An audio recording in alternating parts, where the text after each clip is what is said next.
guys, this is Brandon from Watches on You, and today we're taking a look at the Omega Seamaster Professional Diver. Let's just jump right into the design of this watch, and as you can see, it is a traditional dive watch. It's very utilitarian in design. It's got these beautiful beveled edges on the rotatable bezel. We'll get more into the action of that later. Next, let's discuss the various features and complications of this watch.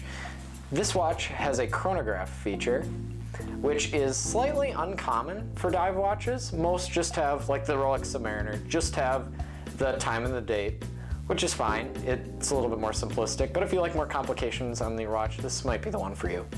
So I have that hand going, so once I'll stop the chronograph with that pusher, the top pusher there, and reset. And as you can see, it just flies right back. That's because this is equipped with a Valjoux 7750 rhodium plated movement, which is seen as a very utilitarian movement, but this one actually has the added benefit of being chronometer grade, which means it's a lot more accurate over long periods of time, so you don't have to constantly reset your watch.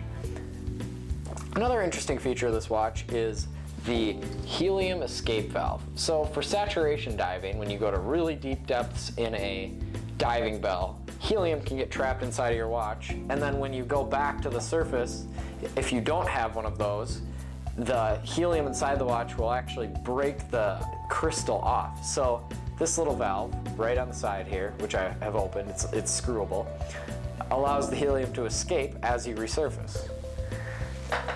Next, let's get into the action of the bezel, which is extremely important on a dive watch. Watch geeks like us really care about how that bezel performs.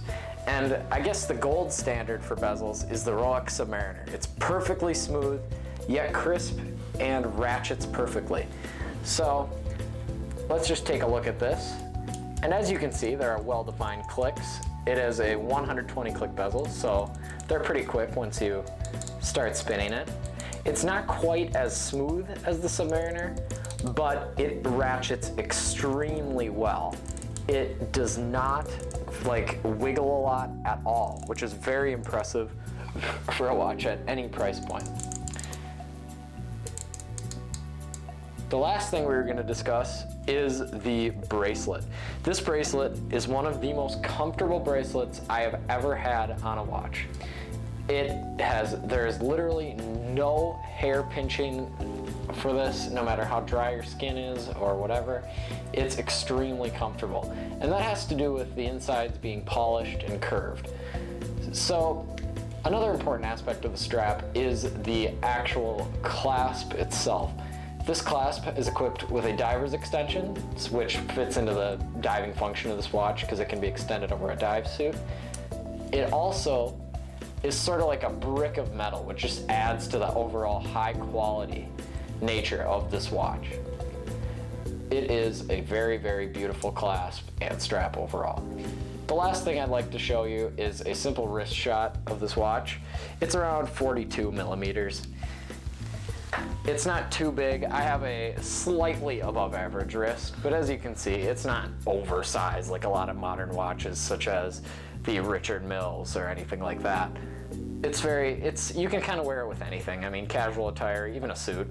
I mean, after all, a similar watch to this is the other Omega Seamaster without the chronograph feature, which James Bond wore in many of the films.